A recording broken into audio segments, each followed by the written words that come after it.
Hi, my name is Tanya Lewis, and I'm an associate editor at Scientific American. Welcome to the Galien Foundation's Week of Innovation, which is being held remotely. The objective of this week is to provide additional context and background for our largest annual event, the Galien USA Awards, which will be held this Thursday, in conjunction with our annual Galien Forum of speakers representing top scientific experts and leaders in global health. Because the mission of Galien is innovation to improve the human condition, we have developed this new webinar series to give our nominees the best pharmaceutical, biotech, and medtech product greater visibility in describing their journey of medical discovery. This year's Galien USA Awards has a record number of 67 nominees for 3 different categories from 54 companies covering 13 different therapeutic areas and ranging from cancer to cardiology to neuroscience to infectious and rare genetic diseases. We will be looking closely at the products in all these critical areas throughout the week. And because the number of nominees and the range of conditions represented by all of this excellent scientific work,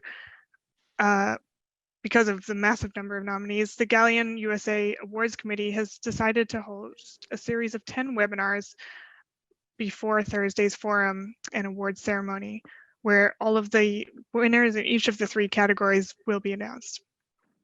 The 10 webinars will drill down on different therapeutic focuses and the quality of the science behind them, and of course, most importantly, the patient clinical impact. It is intended to give our awards attendees, the media, and the public a fuller picture of the innovation behind the medicine. So in the best biotechnology category, which is our focus today, we will be holding 3 webinars due to the large number of products representing this important field. There will be 3 webinars that will center on specific therapeutic drug segments: chronic diseases, cancer, other rare conditions, and vaccines, and rare genetic disorders. This webinar in the next hour will be devoted to the 8 nominees for rare genetic disorders. Everything we cover today will be related to this central question: will progress that promises a genetic cure for devastating rare diseases lead to similar innovation in patient access to these high-cost, high-touch treatments? The webinar will include some questions and discussion, and then at the end there will be time for audience questions. So you can just submit those on your screen in the Q&A box. So moving on to our discussion, I would like to introduce our 3 panelists today.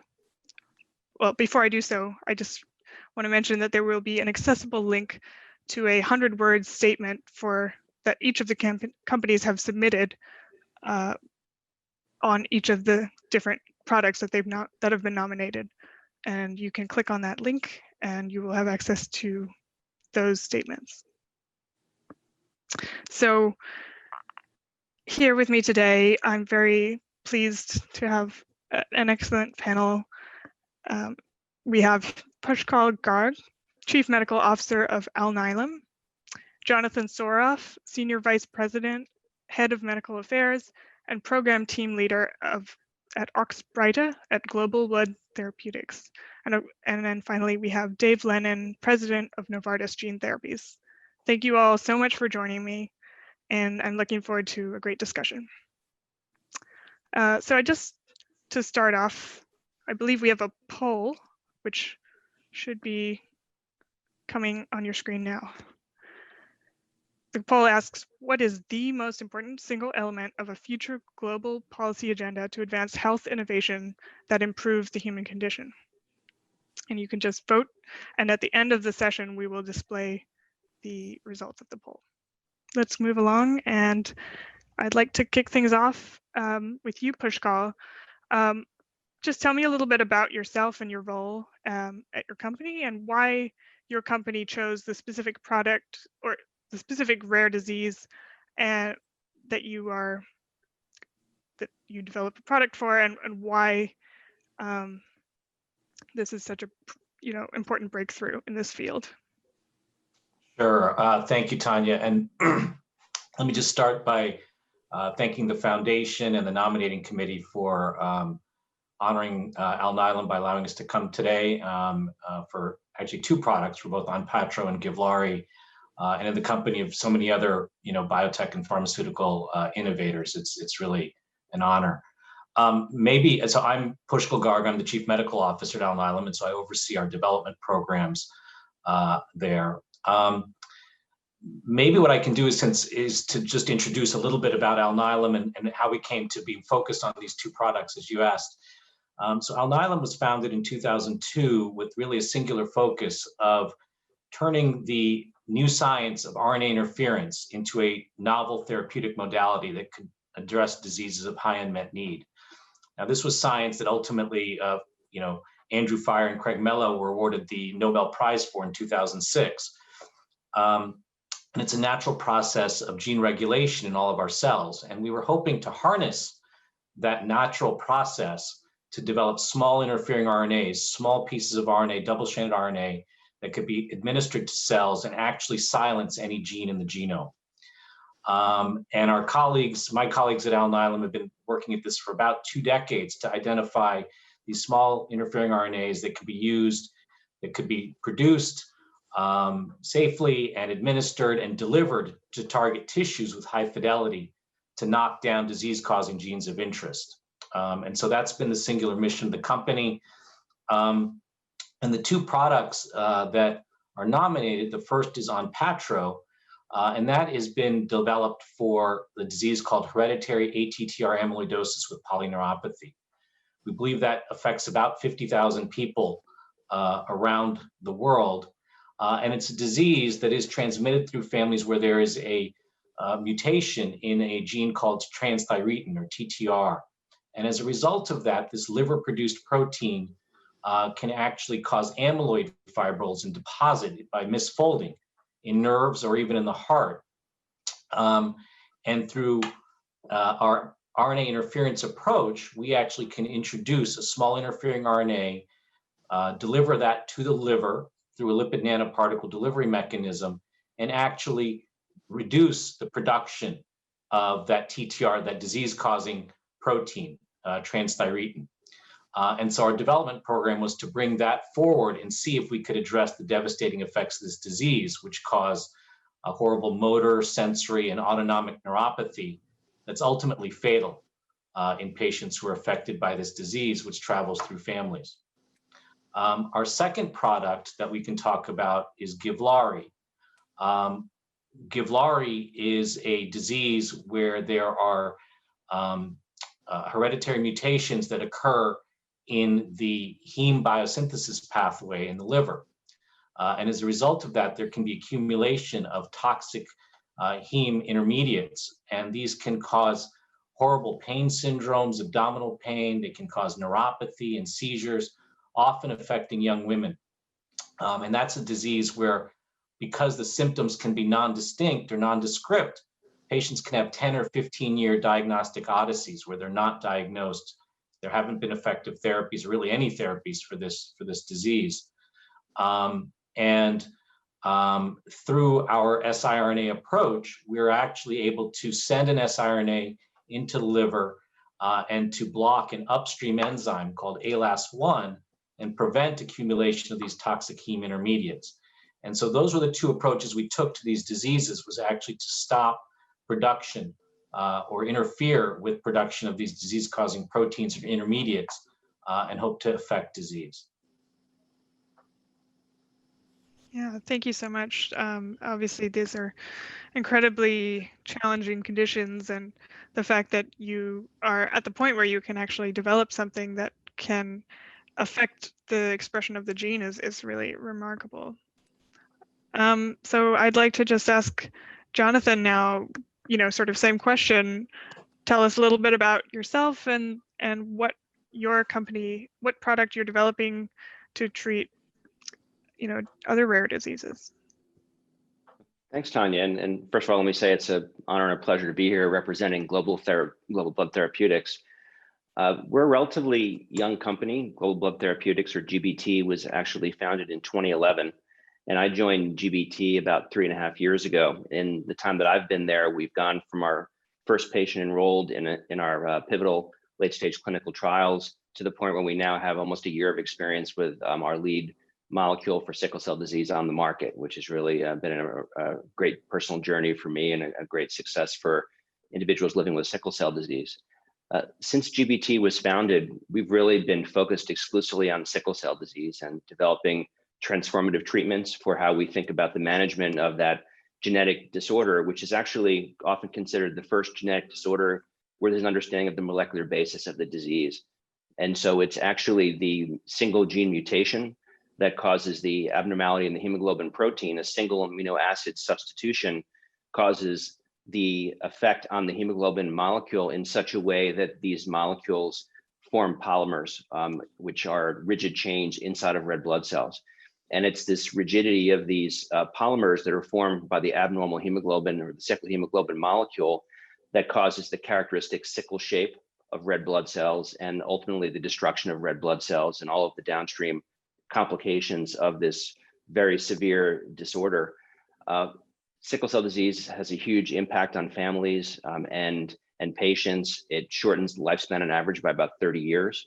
It's characterized often by severe pain and painful crises and target organ damage in virtually every organ in the body. And so our intent at Global Blood Therapeutics has been to really focus on creating essentially a well-managed functional cure for the disease. Oxbrida, which is the molecule that was recently approved, one of the first approvals for sickle cell disease in almost 20 years, is actually an oral small molecule, which is designed to actually prevent that polymerization process. So the way that Oxbrida works is to actually go into the red blood cell and cause the hemoglobin molecule to hold on to oxygen more strongly, which prevents that polymerization, meaning the cells, the hemoglobin molecule sticking together. And by virtue of that effect on the hemoglobin molecule, we actually have had a profound impact on the anemia and the hemolysis, or the red blood cell destruction component of the disease. And that innovation, I think, has led to a different way of thinking about how do we manage this disease, which is characterized, as I said, by pain and painful crises, which is obviously a huge impact on families and patients, but also thinking about disease modification, how we can actually impact outcomes in a way that goes beyond symptomatology. So this is a rare disease, particularly in the US, where there's estimated to be about 100,000 individuals living with sickle cell disease, maybe about 60,000 in Europe. But globally, it's a huge public health issue. There are millions of people who suffer from sickle cell disease, predominantly of those of African descent. So our focus all along has been to think about this as a global health issue and thinking about ways that we can ultimately scale our ability to impact not just people in the US or in developed world, but also throughout the world, wherever sickle cell disease genes are common due to the African descent that is associated with those populations. Yeah, well, thank you so much. That's it's fascinating the sort of breadth of different conditions represented here, and obviously what they have in common is the genetic component, but it's certainly amazing to see how widespread these different diseases can be, and different, although they're rare, you know, they're still affecting lots of people in all over the world. So I guess so now, Dave, if you'd like to just go ahead and talk a little bit about you know, your own work and what you're doing at Novartis in terms of developing your own therapies. Thank you, Tanya. I think it's actually a great reflection that you mentioned the number of patients that are impacted by genetic disease. There's actually thousands of genetic diseases that have been identified around the world, and likely millions of patients who are impacted by genetic mutation that leads to underlying diseases. At Novartis Gene Therapies, we are on a mission to reimagine medicine for patients with rare genetic diseases, utilizing our advanced gene therapy platform to introduce genetic material that allows us to correct the defects that patients who are born with genetic disease have. This is obviously a very new technology, and it's something where its application is really initially reserved for the most serious types of diseases that are out there. And our first product that we developed gene therapy for is called Spinal Muscular Atrophy, which is a genetic disease whereby the nerve cells which link your brain to your muscles actually deteriorate, and you lose the ability to control your muscles. And this happens in kids who are very young. And the result of which is by 2 years old, most of these kids in the most severe form of the disease will be either on permanent ventilation or die from their disease. And given that urgent unmet medical need, we developed this therapy to replace the gene that these kids are missing, which is called the SMN1 gene, using an engineered virus to deliver DNA directly into each cell that's impacted by this disease. And that engineered virus has been developed and manufactured now at scale. And we saw tremendous results when we treated kids with the product that is now known as Zolgensma, which is what we're nominated for in the Galien Awards. The results that we saw in these kids were that actually we had 100% of kids who didn't need permanent ventilation were alive at 2 years once they were treated in the initial clinical trials. And that number has maintained itself above 90% as we've explored this throughout many different populations, both in the US, but also around the world. And SMA is a global disease. And so we're looking at how we can introduce this product around the world. Zolgensma is now approved in the US, Europe, Japan, and Brazil. And we're looking to extend the approvals around the world globally and make the product available. We also have a free managed access program where we provide free doses to countries where the product's not approved, and have treated patients in faraway places like India and Malaysia, Tunisia, and other areas around the world where this disease is. And so we're really excited now about utilizing this technology and extending it to other rare diseases. And we have a portfolio of products that we're developing utilizing this gene therapy technology at its core to try to address multiple rare genetic diseases. Great, thank you. Yeah, so obviously it's going to be some stiff competition here in terms of which products win the award, but this it's great to see that there's so much innovation happening in this field. I guess so obviously it's one thing to sort of come up with the idea of these types of therapies, whether it's RNA interference or other types of gene therapy. It's another thing to actually show that they work and that patients are benefiting from them. So and this is a question for any of you, what is the sort of measurable impact for the clinical population, for patients? Are they already seeing benefits? And how can we sort of, what's the sort of trajectory for future development? So maybe I can start, Tanya, and I can speak about Onpattro and then give Laurie. So as mentioned, for Onpattro, which is for hereditary ATTR amyloidosis with polyneuropathy, we used the RNAi approach to actually silence the transthyretin, the disease-causing protein in the liver, basically turning off the faucet in terms of protein production. And we studied patients in the context of a clinical trial called Apollo, a phase 3 pivotal trial in patients who had this disease and had disease-causing mutations. And what we found was actually that we could actually, in patients who received placebo in that study, consistent with the natural history, there was a substantial worsening over the course of just 18 months in terms of their ability to walk, their sensation, their autonomic symptoms. And many patients actually progressing to who were walking independently, some of them needing to use 1 cane or 2 canes, et cetera.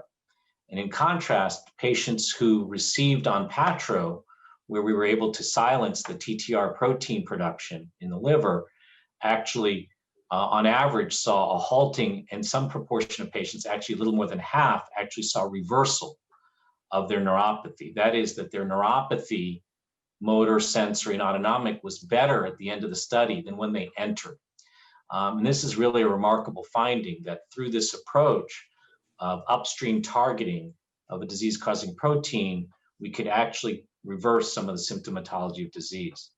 Consistent with that, we actually saw that patients' quality of life improved. We saw that they had better nutritional status as measured by their body mass index. They were able to do more activities of daily living and things around, in terms of holding a newspaper or use a restroom, things like that. And so it was really a very gratifying effect to see in these patients. We now have patients who've been on Patro for 5 years or longer and are doing well with it. And I think as others will say, in these rare diseases where heretofore there often aren't effective treatments, once there are treatments, we're finding that more and more patients are now getting diagnosed because there's greater awareness of the disease. And so physicians are diagnosing these patients more. But the effect of Onpattro on these patients has been really exciting and gratifying to see that we're able to actually halt or even reverse some of the aspects of this progressive and ultimately fatal neuropathy. The second drug that we've been nominated for, Givlaari, which is for acute hepatic porphyria. As I mentioned, this is a rarer disease. It probably affects patients. There's probably 3,000 or 4,000 patients in the US and Europe who have these recurrent attacks that are caused by these porphyrias, where there's buildup of these heme intermediates in the liver. And again, through the RNA interference approach, we block an upstream enzyme that prevents accumulation of those heme intermediates in the liver.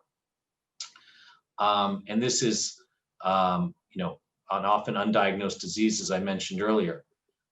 We did a phase 3 pivotal trial with that drug called Envision. And in Envision, what we found is that by using Givlaari in these patients, we could actually reduce the frequency of these attacks that patients have by about 90%, which, for a disease where really there were no effective preventive treatments, was a remarkable finding. More than half the patients actually did not experience any attacks during the course of the trial. The other thing we found is that this disease was something that was considered to be episodic acute attacks, but in understanding this disease and in designing the phase 3 program, we understood that these patients had chronic manifestations in between their attacks, and that Givlaari actually had some beneficial effects in terms of pain and other symptomatology between the attacks. And so we've been very encouraged by the impact that this drug has had in terms of this disease. And again, this is one where patients go through a very long diagnostic journey. And so we're at the early stages. This was just approved at the end of last year in the United States and early this year in Europe. But of increasing physician and patient awareness of this so that we can diagnose patients, because it's likely there's many, many undiagnosed patients with this disease who may benefit from this therapy. Maybe I can pick up on Pushkal's point around the diagnosis of these patients. Given a lot of these diseases are genetic in nature, we really, when we thought about spinal muscular atrophy, focus on newborn screening as an important point at which we have an opportunity to intervene as early as possible by determining which babies are actually affected in this disease condition. And that is true for many genetic diseases. And you see screening occurring across a broad range of diseases. I think in the future, that's something we need to figure out how to push further, utilizing more consistent technologies and making sure that governments are bought into the preventative nature that we preventative opportunity we have with diseases in early identification.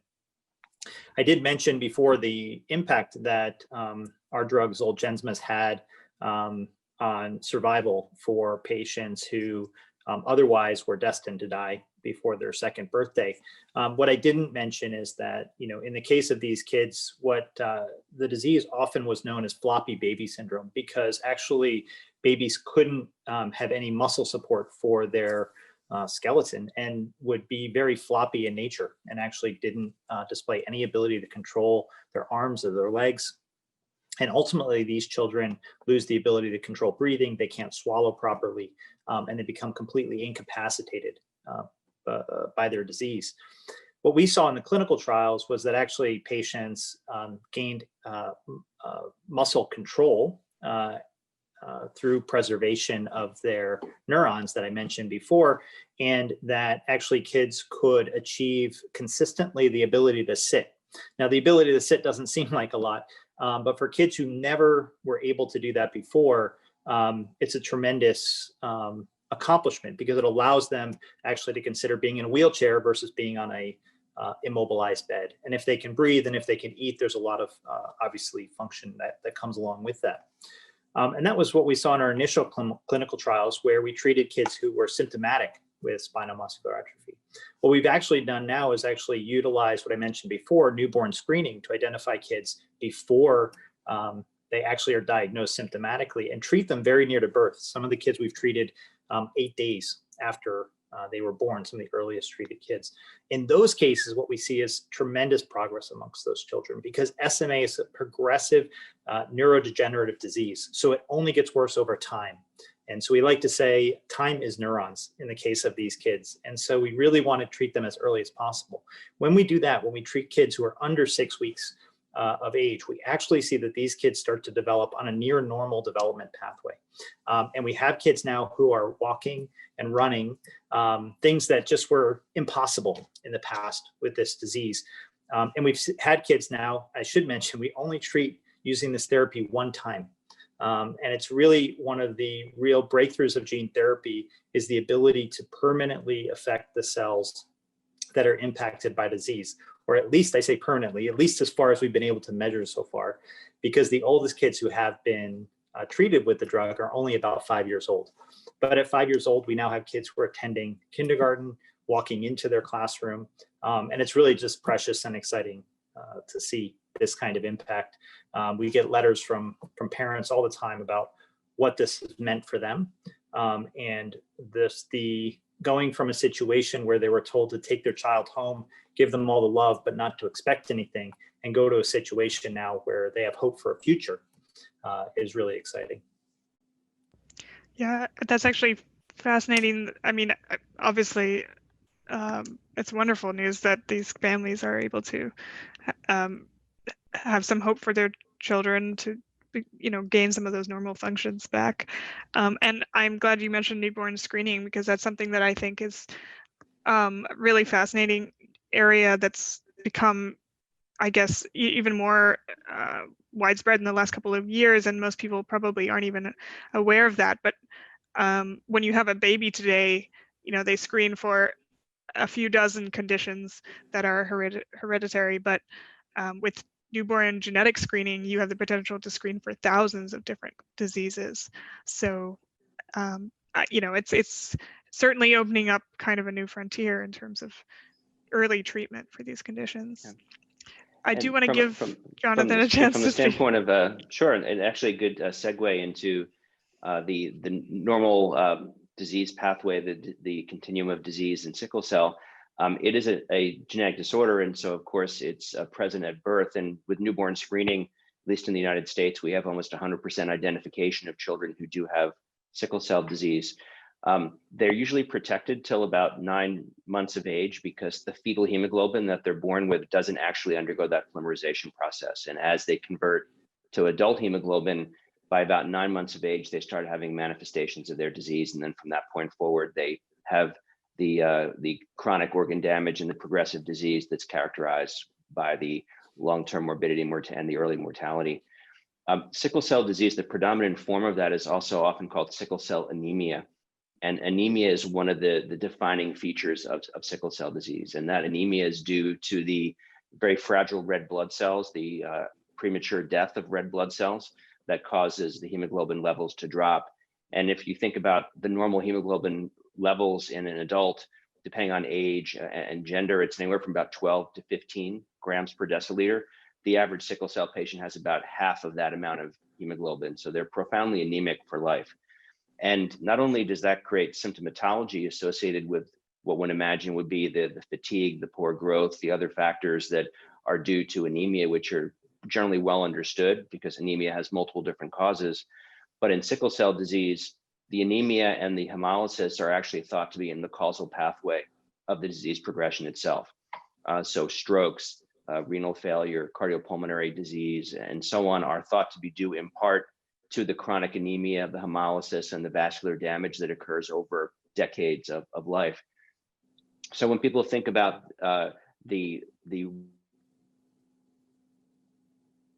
simplistically, people think about either the pain symptomatology, the vaso-occlusion, the blockage of red blood cells, or the anemia and the hemolysis component.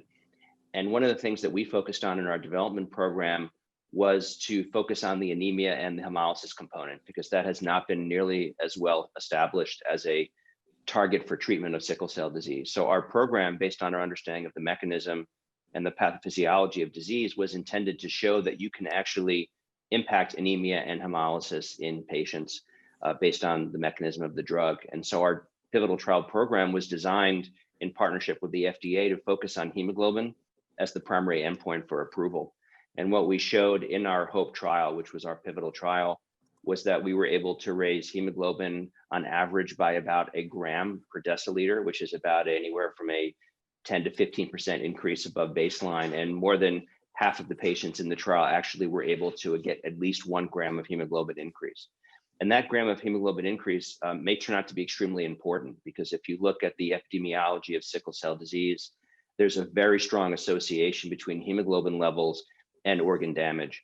As I mentioned, the brain is particularly vulnerable, but other organs, and virtually every organ that you interrogate, you find that more active hemolysis and lower hemoglobin values translate into worse outcomes. And so in the near term, our focus has been to demonstrate that we can consistently and durably raise hemoglobin and reduce hemolysis. And then over the longer term, our hope and expectation is to be able to demonstrate that with that targeted approach to hemolytic anemia, that we can actually disease modify and prevent some of the long-term sequelae of disease. And so since the drug has been on the market now for almost a year, there's been thousands of patients treated, and we're hearing from physicians based on their experience to date prescribing the drug in their routine practice that the results from the HOPE trial are being reproduced in their real-world experience. And in addition, patients are symptomatically reporting improvements in energy level, and they're feeling better subjectively, which we think is the leading edge of potentially showing that there's both a near-term and a longer-term benefit to this approach to modification of disease in sickle cell. Great. Yeah. So clearly all of these products are, having a really profound effect on patients, which is, the best case scenario. So I just have a couple more minutes here to briefly just ask my last question, which is about whether, obviously there's many challenges to get from the point of an initial proof of concept to the ultimate product that you are bringing to market. Can each of you just in a few words briefly touch on what you think is maybe the biggest challenge in terms of bringing these therapeutics to market, and also specifically, are there additional challenges for a genetic therapy for a rare disease? So maybe, I guess, Pushkal, if you want to just jump in there. Sure, Tanya. No, it's an important concept. So I think, I think for both of the illnesses we talked about that we developed Onpattro and Givlaari for, I think once we had that initial proof of concept, I think one particular challenge that we face, and I suspect, Jonathan and Dave can also speak to this point, is really characterizing the overall burden of illness from a patient's perspective and using that to help refine the appropriate clinical trial endpoints. And I think they've spoken a little bit about this, but for both Onpattro and hATTR amyloidosis and Givlaari, we undertook with collaborators to characterize the natural history of the disease. How fast does it progress, and which subpopulations of patients, and hearing from the patients themselves about what affected them. And so in the context of hATTR amyloidosis, we wanted to, we did a primary endpoint which focused on a composite neuropathy score, where we measured from a neurologist their motor strength and their sensory function and their autonomic symptoms. But we coupled that based on that patient feedback and understanding the natural history with a series of measures. We understood that quality of life was very important to patients. And so we had a tailored quality of life instrument. We understood that patients were actually often incapacitated and embarrassed and had social isolation because of intractable diarrhea and incontinence. And so we included measures around a modified body mass index to understand their nutritional status and look at disability measures. And likewise for Givlaari, for acute hepatic porphyria, quite similarly, we learned that this was not just an episodic acute illness, but that this really affected people's ability to work, to go to school. They felt very isolated. There was mental health impacts of this in terms of depression and anxiety that patients had.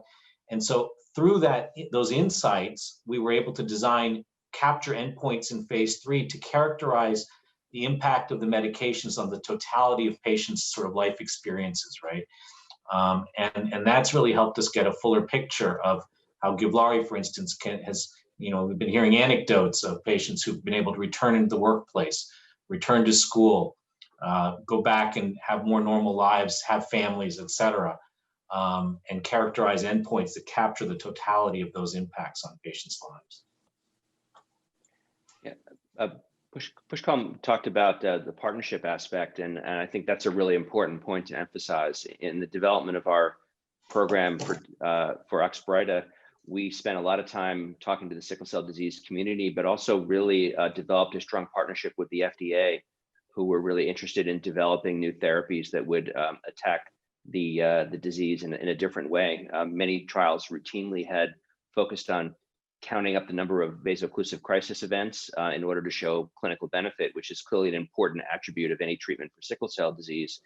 Hemolytic anemia is more challenging because the time that it takes to develop the end organ damage can take years or decades. And as a result, it's harder to design studies that have definitive clinical endpoints that are well recognized if your approach is to target the hemolytic anemia axis of disease. And so we spent a lot of time reviewing the literature, speaking with experts in the field to really establish the fact that hemoglobin as the primary endpoint for the development program has a strong basis as a surrogate endpoint that's reasonably well validated as a predictor of clinical benefit over a longer term. And so the design of our study and the path that we traveled to get the drug approved was by using the accelerated approval path, sometimes called Subpart H.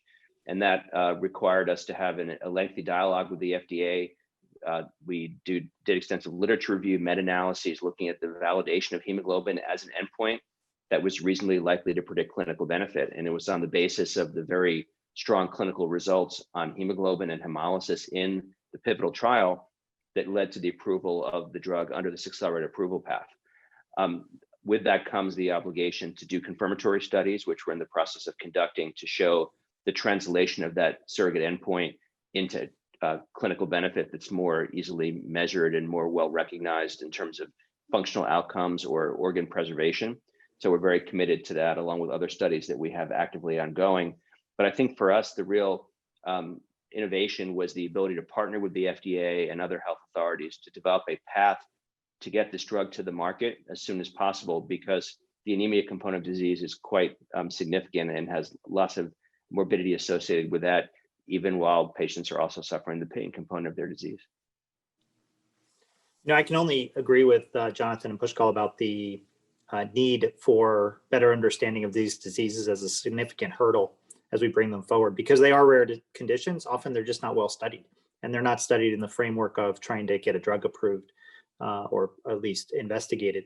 And so that's a clear hurdle with rare diseases that we always need to overcome. And I think there's been great partnership with patient communities also, who now start to assemble well to understand they need to start to generate data if we're going to bring drugs into their population. So partnerships with patient advocacy groups have been really instrumental in these processes too, and I'm sure my colleagues would agree.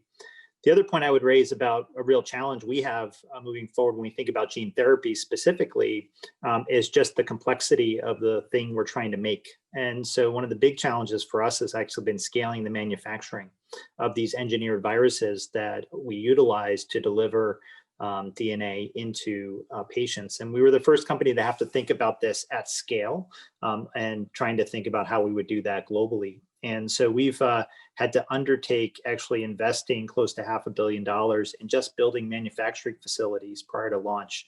And we now have facilities in Illinois, North Carolina, California, and Colorado that are all dedicated to producing or analyzing what we make in making these engineered viruses. And they are very complex molecules.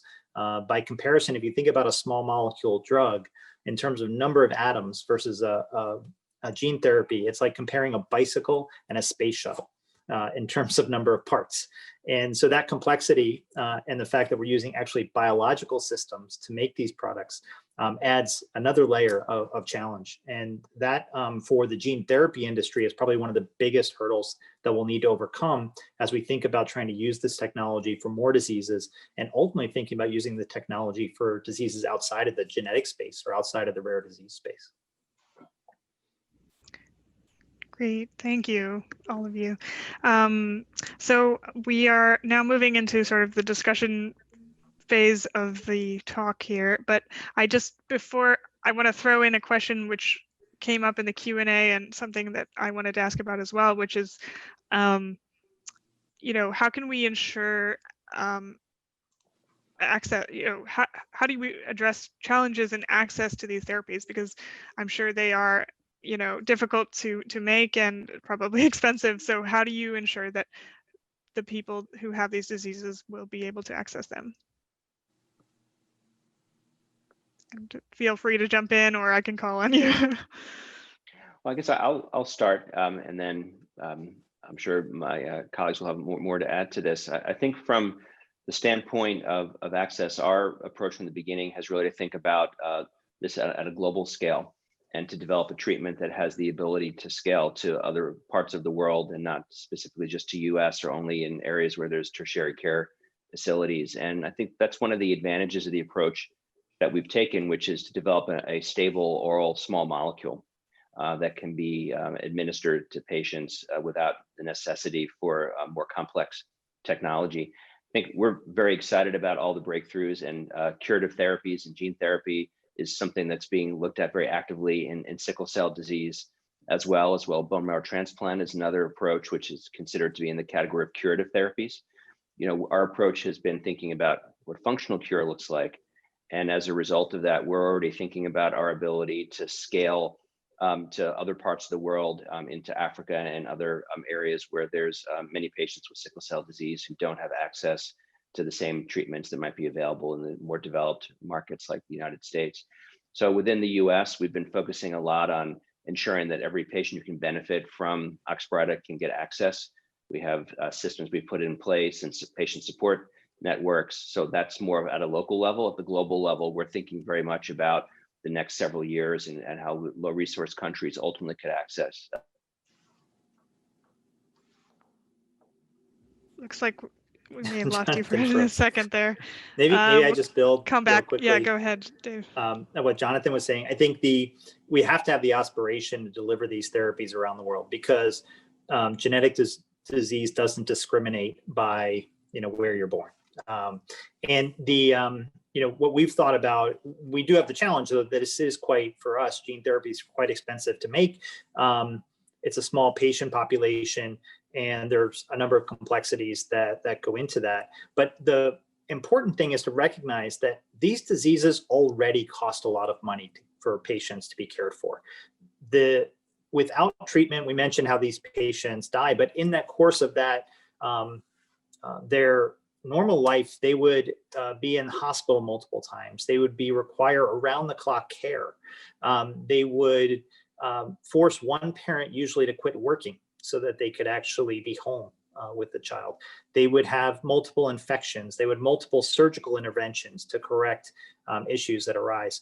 And by some estimates, for a patient with SMA, in the short course of their life, they can usually utilize somewhere between $3 to $4 million in healthcare costs, given the severity of their disease.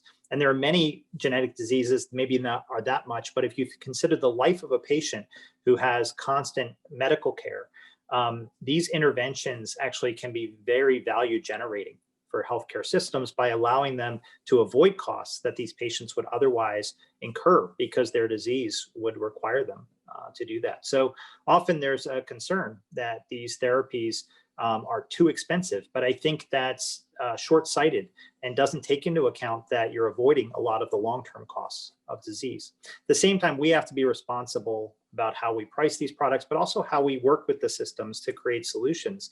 And so if patients are worried that, if health insurance companies are worried that the gene therapy won't last, won't be durable over a patient's lifetime, we've actually entered into outcomes-based agreements that look years down the road and will refund some of the money that insurance companies have outlaid if patients don't achieve certain outcomes. And it's innovations like these and access, which I think will be really important. Ultimately, will require even further innovations in our manufacturing process and other things to get to less developed markets where healthcare spending on these types of patients is lower. But that's part of the aspiration that we all need to have.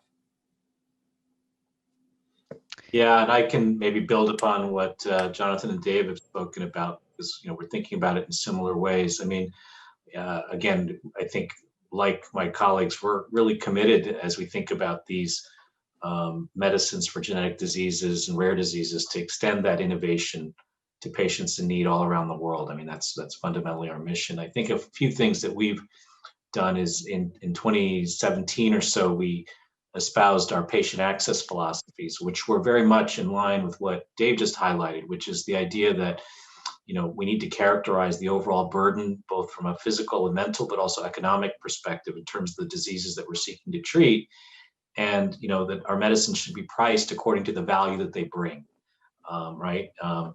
And so we've tried to live up to those principles that we've sort of publicly stated. And so, in bringing these medicines forward, we've actually struck value-based agreements with payers and health systems around the world to ensure that patients who take these medicines, or receive these medicines, are getting the same outcomes that patients in the clinical trials observed. And if they don't, then we offer rebates, et cetera, accordingly. I think the other part of access then is to going into low and middle income countries around the world. And that's something that we continue to work on. And, in terms of, we have compassionate use programs and patient access programs. We work with patient advocacy groups. And we have patient assistance programs and a number of those measures. And it's an area where we continue to strive to bring that innovation to these patients. I think an important aspect will, and we, as we can talk about, will be going increasingly into even more prevalent diseases with our RNAi approach. And there, even more so, we'll be wanting to reach those patients in need around the world. Yeah, thank you. Yeah, these are all, important issues. And I think, especially when we're talking about the developing world, as right now we're in the middle of a pandemic and we're talking about developing vaccines and therapeutics. And the question is, will any of these be available to people in developing countries, or will they have to wait much longer? So it's an important question for any disease, but I think especially with these rare diseases, there's just, probably, like as one of you said, it's genetic diseases don't discriminate. We're all based, on DNA. We all have DNA in our cells, and things can go wrong, in people in any country. So if I could maybe I think make a comment on that point as well, Tanya. I think your point is well taken. I would add, though, that one of the aspects of sickle cell disease is that in addition to the genetic condition and the associated poor outcomes associated with that, there are some built-in healthcare disparity issues which are uniquely suffered by the community of individuals living with sickle cell disease. We know that in the US that people of color have poor access to quality healthcare. And so there's systematic bias and inequities built into the healthcare system that add to the challenges of having a chronic disease like sickle cell disease.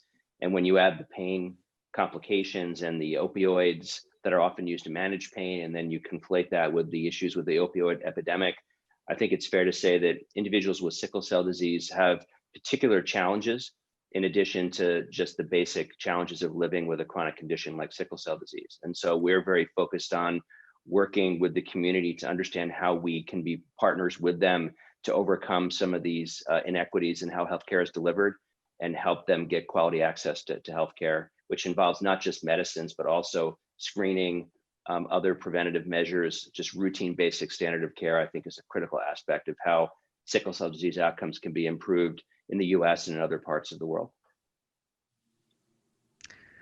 Yeah, that's a really good point. I mean, we often look at the inequities in other countries, but obviously there's a lot within our own country. So thank you for mentioning that. I did want to just jump over to the questions here. We have a couple of questions from our viewers. Bear with me for a moment. So this is a question, I think, for Dave. What are the critical technology developments that allowed the success of the Novartis SMA treatment? And is CRISPR a viable approach for gene therapy in humans? And just to remind anyone, CRISPR is the gene editing method that was recently awarded a Nobel Prize and is obviously very exciting. So I'd love to hear your thoughts on that. Yeah, sure. So, I mean, I think first I mentioned a bit already, the biggest technology aspect of what we has accomplished was the ability to deliver DNA in the places where we needed to get it, which was the engineered viral products that we use to deliver Zolgensma. And certainly there's a lot of other important scientific breakthroughs that go along with that, but I probably bore you with some of the technical detail.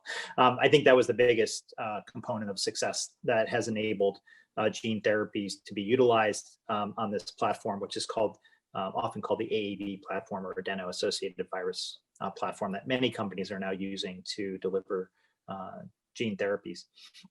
I think the application of CRISPR in that context is absolutely a possibility. Now, I think what we need to always be careful about when we talk about CRISPR, when we talk about gene therapy in general, is that what we're talking about is somatic gene therapy, which means we're going after cells that are already part of a person that's born and are not passed along to their kids. So we're not talking about germline gene editing, which would be changing the fundamental cells that then can be passed along to children. And so when we talk about somatic gene editing, certainly CRISPR can be a solution that's utilized in certain cases. Its application is specific to the underlying specific genetics of any particular disease, but there are already approaches utilizing CRISPR technology in my colleague's area of sickle cell disease. And I think that's a really exciting opportunity that gene editing could provide using CRISPR technology there. And so we certainly look at that as a part of an important frontier of gene therapy, is not just gene replacement, which is what we currently do, but also gene editing. Yeah, Jonathan, do you want to talk a bit about CRISPR as it relates to sickle cell? Well, I think from a standpoint of GBT's perspective, our approach has really been on small molecules and biologics. We're not a gene therapy company. What I would say, though, is that we're incredibly excited about the innovation that's happening in sickle cell disease. There's so many companies now that are looking at approaches ranging from curative therapies, so-called curative therapies, gene therapy, gene editing, to small molecules, to biologics. And for about 20 years, there's been virtually no innovation in sickle cell disease. And now you see many companies getting involved because they see the opportunity based on the insights, the scientific insights, to think about different approaches.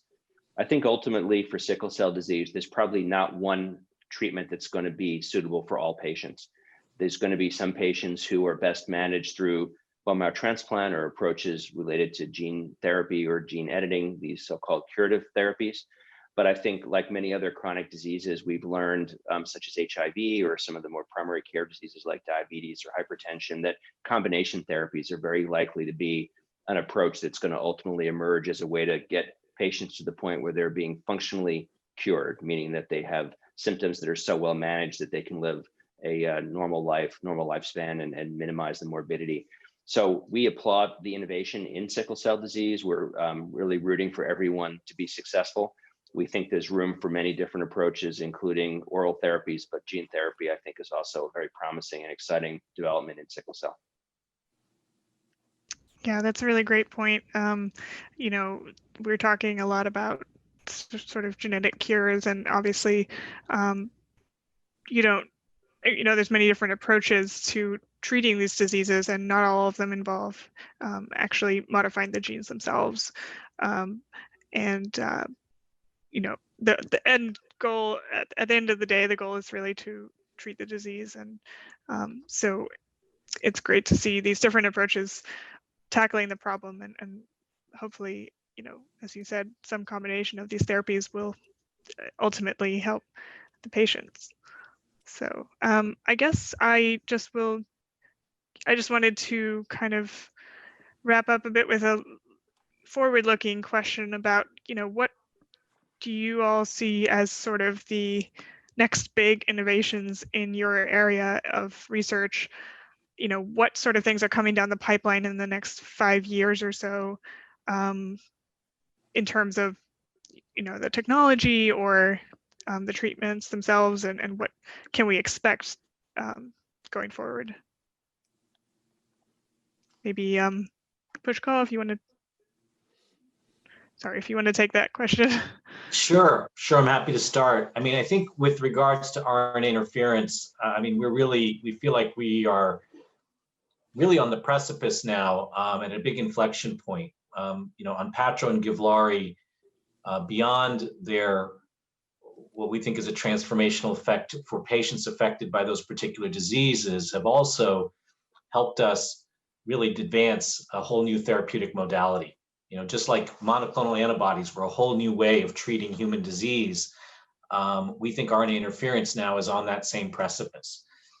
We now have the ability to develop these small interfering RNAs that can be administered and can knock down a disease-causing or modifying gene with a single injection for 3 months or 6 months or longer, right? So very durable and potent knockdown of disease-causing genes, which enables low-frequency administration and sort of a tonic suppression of a disease-causing gene. And our initial efforts have been very much focused on delivery to the liver and liver expressed genes, because that's where our delivery mechanisms were optimized. But we're able to translate that same now science into now delivering into other organs and tissues, including the CNS or the eye or the lung.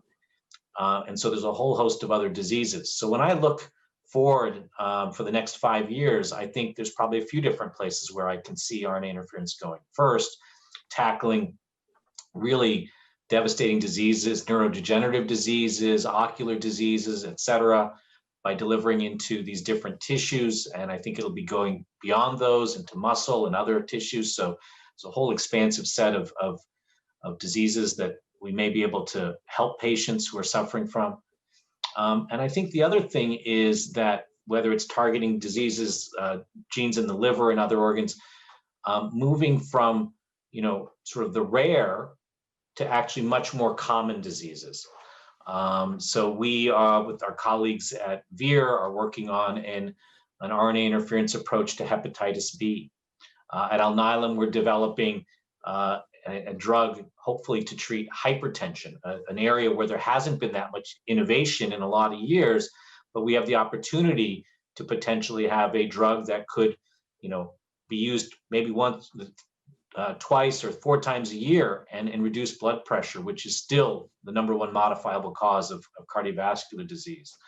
You know, we had developed a drug that actually, you know, Dave and his colleagues at Novartis now are advancing inclisiran to treat hypercholesterolemia with a every 6-month injection. So I think we see RNA interference being used to treat a whole host of much more prevalent diseases, as well as genetic diseases in other tissues, like the CNS and the eye, et cetera, would probably be what I would see coming.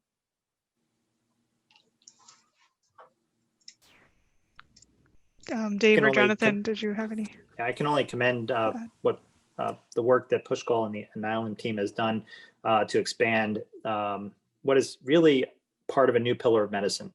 The ability to fundamentally address cellular processes related to the regulation of genes themselves is a really fundamentally new pillar of medicine, and will ultimately, I think we're very much at the very beginning of understanding what we can actually do with these new interventional tools.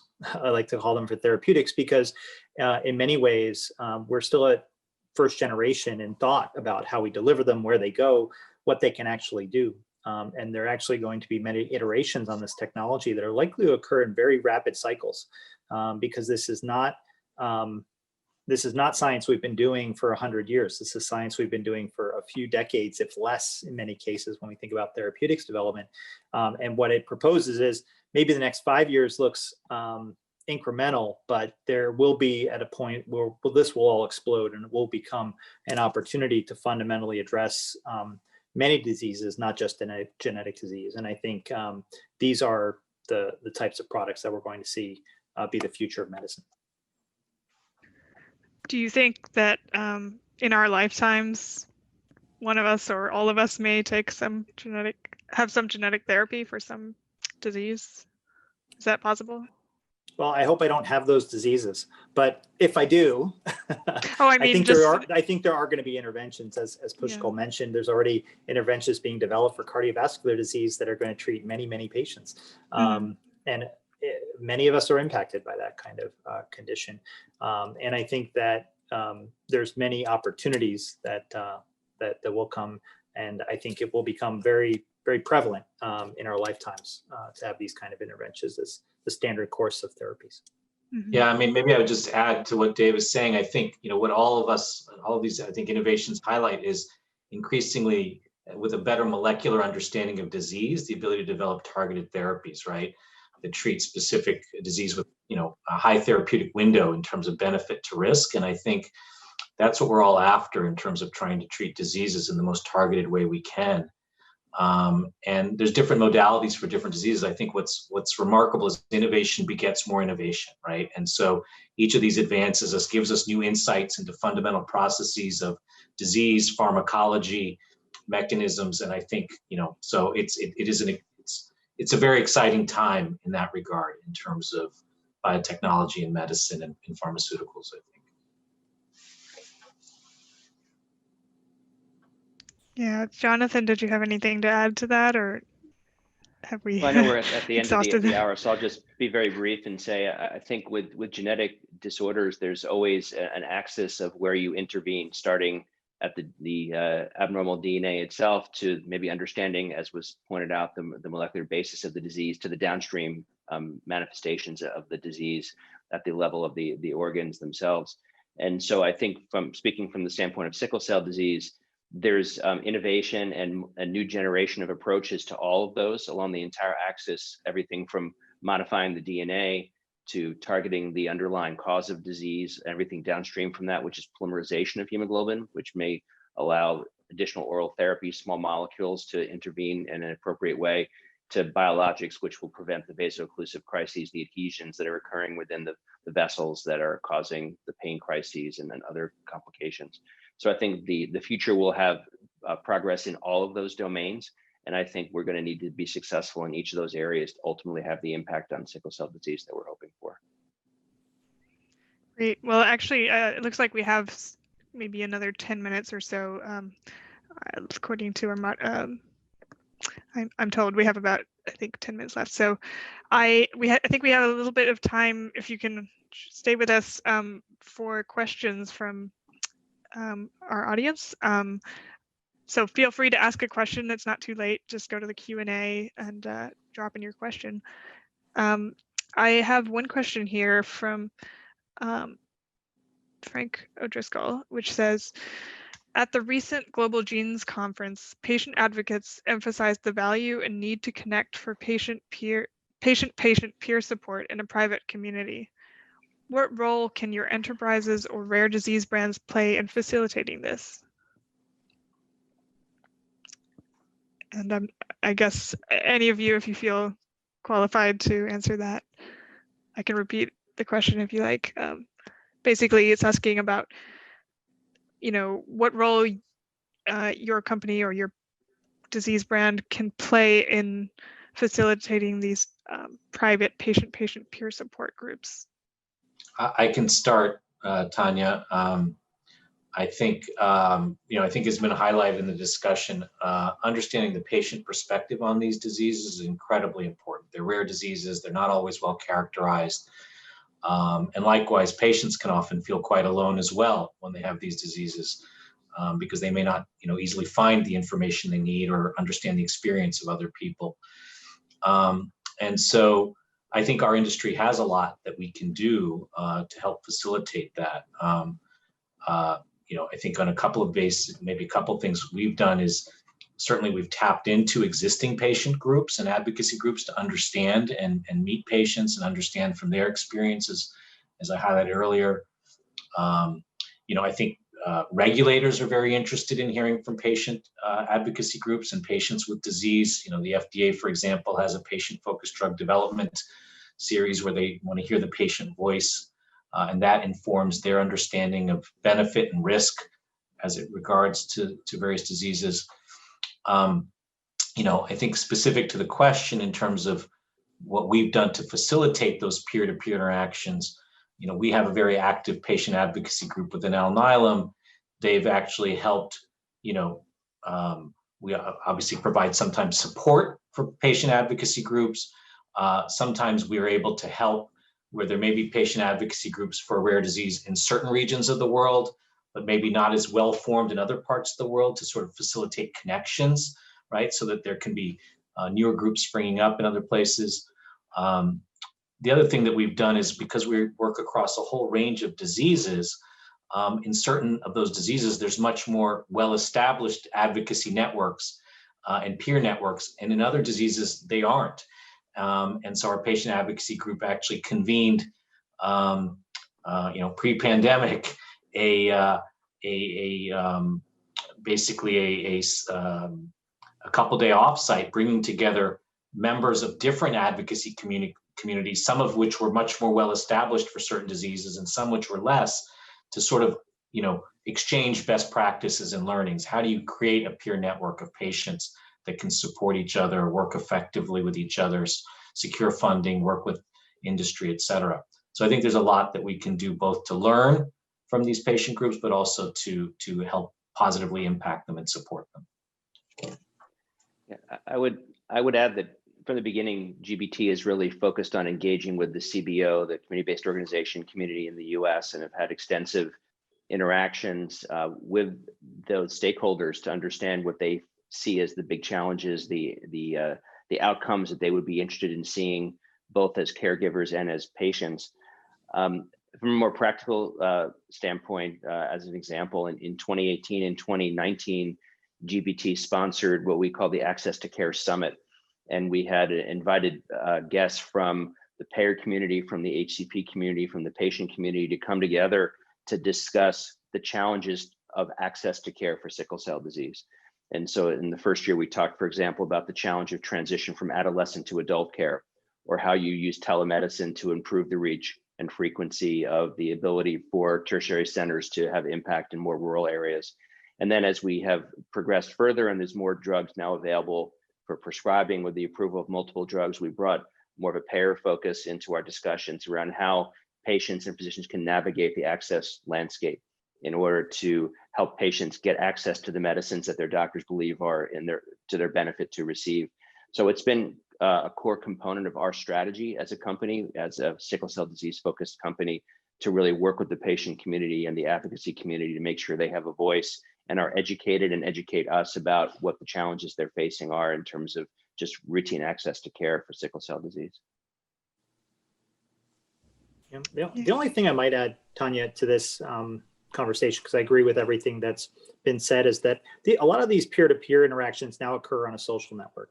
For a lot of rare disease patients, they're not going to live near someone else who has their disease in their community, but they are very connected. in social networks. And we find that those are extremely powerful for reinforcing or giving information to the community, but they can also be sources of disinformation for the community. And it's important that we provide the advocates with frequent updates and consistent sources and quality sources of information so that they can have the appropriate information, especially when products are in clinical development, even prior to products being on the marketplace, because patients are, extremely interested, or parents are extremely interested to know, well, what's happening in those clinical programs, and when is the therapy going to be available to me or my child? And those interactions with advocacy groups and that peer-to-peer interaction needs to be built very early in the clinical programs. And we really think about, well, we're still doing mouse studies and other animal studies. How do we already engage the patient community at the very earliest stages so that they come along with us on the journey that is going to be the development of any of these types of therapies.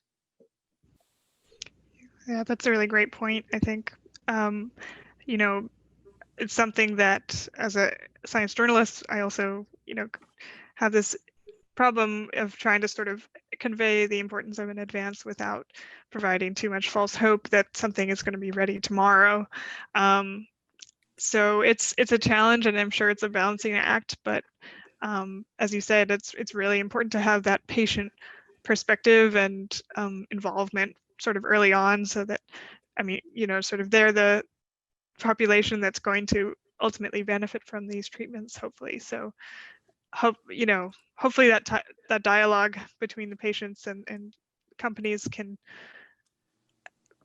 reduce the risk of that sort of misinformation or false expectations. Because ultimately, these are remarkable therapies that we're hoping to, hopefully one day will be available, but it is a process. And I think the more that people can understand that these things take years or sometimes decades, I think the better off everyone will be in terms of what they expect of these therapies. So I think we are getting close to time here, so I just wanted to kind of wrap up, and unless there was any sort of burning points that anyone wanted to make, just want to thank all of the speakers who have participated. We really appreciate all of the work that you guys are all doing, and we're very hopeful that these therapies will come to market and change people's lives. So thank you also to our audience, of course, for listening and giving us your precious time. And the webcast should be viewable on Galien's website. I'm not sure exactly when, and here we have the poll results from earlier. So the question was, what was the single most important element of future global policy agenda to advance health innovations that improve the human condition? And it looks like the winner was investment in population-based primary care, prevention, and the social determinants of health. Obviously, all of these are really important facets of advancing the human condition. So I hope that we will see progress in all of these areas, but certainly access to healthcare is very important. So I guess in closing, I would just like to remind everyone that the actual awards will be given on Thursday, and there will be a presentation of the 2020 Vagillos Pro Bono Humanum Award winner, Dr. William Fagey. So thank you all very much for being part of this session, and I hope you all stay safe and healthy. Thank you. Thank you very much. Thank you.